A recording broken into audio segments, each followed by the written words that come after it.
එහෙනම් ඔබගේ මේ මොන හරි නොලැබී යාමක් තියෙනවා නම් හදලා ගන්න. හිඟා කන්න එපා.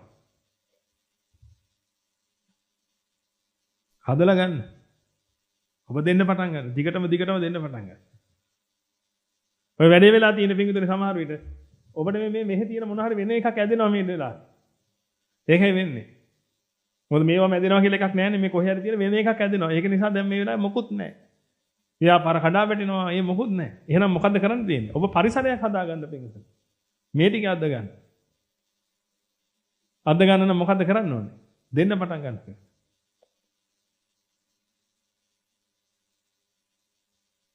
ඒකයි කරන්න ඕනේ. දෙන්න පටන් ගන්න. ආදරේ දෙන්න පටන් ගන්න. ආදරේ ලබන්නේ නැති අය ඉන්නවනම්. ගාව කියනවා අපේ මිනිහා මට ගහන්න එකමයි වැඩ. කිසිම ආදරයක් නැහැ මං කොච්චර කළත් වැඩක් නැහැ උට. නේ? මොකද කරන්න දෙන්නේ? දැන් මිනිහා ආදරේ නැතිකමද ඔය තියෙන්නේ? නැත්නම් ගෑනු කෙනා ආදරේ නැතිකමද ඔය තියෙන්නේ? නෑ නේද? ඕක ලැබෙන්නේ නැහැ. ඒ ලැබෙන්නේ නැත්නම් ලැබෙන්න තියෙන්නේ නැහැ. එහෙනම් මොකද කරන්නේ? දීලා හදාගන්න. ඒකයි තියෙන්නේ. ඔබ දෙනකොට මෙතන හැදෙයි. අන්න ඒ ටික ඊට පස්සේ ඇදී එනවා.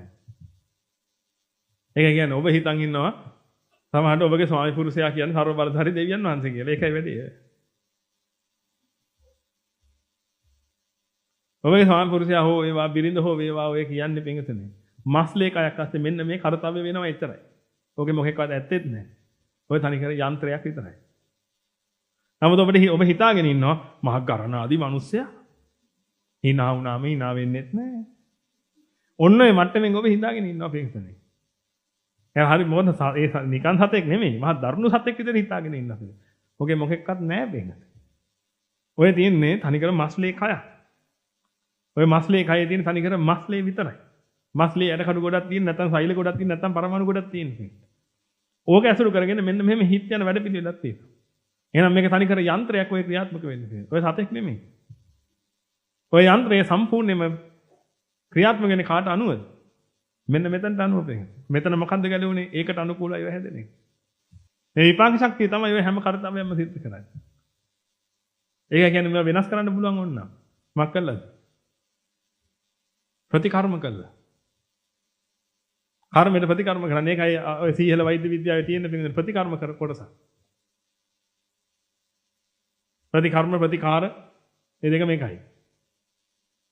ඒ කියන්නේ තුවාලට බේත් දාන එක ප්‍රතිකාර කියන එක නෙමෙයි.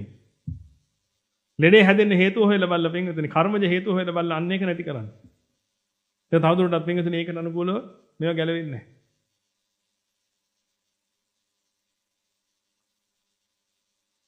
ඒක හොඳට තේරුම් ගන්න පින්විතනේ. ඔබට ජීවත් වෙන්න පුළුවන් ওই ක්‍රමයට තියයි යහතේ. නිකන් බොරු දේවල් කරන්න එපා. කෙනෙකුට හිතනවා මට සල්ලි නැහැ කියලා ඒක ෆිට් පොකට් ගන්න. සල්ලි නැහැ කියලා මාල කඩනවා. දැන් මොකද්ද ඒ කරන්නේ පිටින්? සල්ලි නැහැ කියලා අනිත් මිනිසුන්ගේ දේවල් තව නැති කරනවා. ඉතින් නැති කරන්න මොකද්ද වෙන්නේ? Tamanටත් ඒකම හම්බ වෙනවා. Tamanටත් නැතිකමම හම්බ වෙනවා. ගොඩ යන්න වෙන්නේ නැහැ කවදාවත්.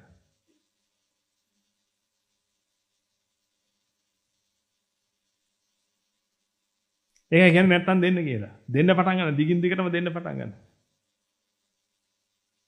හොඳ සද්ධාවෙන් දෙන්න පටන් ගන්න. විශේෂයෙන් සම්බුද්ධ ශාසනයකට දෙන්න පටන් ගන්න. ඒ සම්බුද්ධ ශාසනයකට දෙන්න කියන්නේ පිටුදෙනේ අපි සම්බුද්ධ ශාසනයේ ඉන්න හින්දා නෙමෙයි. සම්බුද්ධ ශාසනය කියන්නේ උතුම් ශ්‍රේෂ්ඨ ශාසනය නිසා ලෝකෙ තියෙන. ඔන්න ඔහොමයි පිටුදෙනේ ඔබ කොට දාගන්න. ඔබට නිවන් දකින්න හේතු වාසනා නැහැ වගේ දැනනවා නම් මොකද කරන්නේ? මොකද කරන්නේ? අර හිඟන්නගේ තුවාලේ ඔය කහ කහ ඉන්න දේ කරා. අම්මා අපි ඉතින් කොහෙද නිවන් දකින්නේ? ඉතින් අපිට පින නැතුව ඇතිනේ. ඕක කරන්න තියෙන්නේ. පින නැහැ කියලා දැනනවා නම් මොකද කරන්න තියෙන්නේ? පින් කරන්න. කිසිම එකක් මත යැපෙන්න එපා. කොන්ද ගෙලින් කරගන්න ඔබ භාග්‍යවතුන් වහන්සේගේ ශ්‍රාවකයෙක්. භගවතෝ තස්ස ශාවකෝ හමස්මි කියනවනම් ඔබ කොන්ද ගෙලින් කරගෙන පින්විතනේ ඔබගේ පාර ඔබ හදන්න.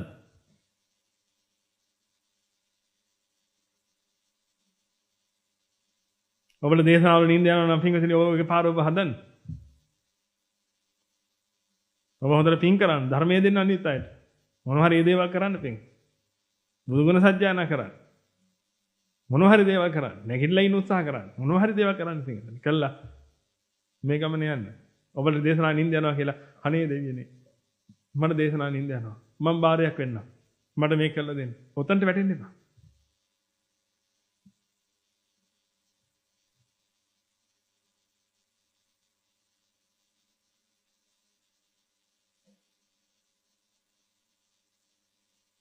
ඔබ බුද්ධිමත්ව කටයුතු කරන්න. එහෙනම් කිව්වේ කර්මඵල අදහන මිනිස්සෙක් බවට පත් වෙන අඩුම තරමේ.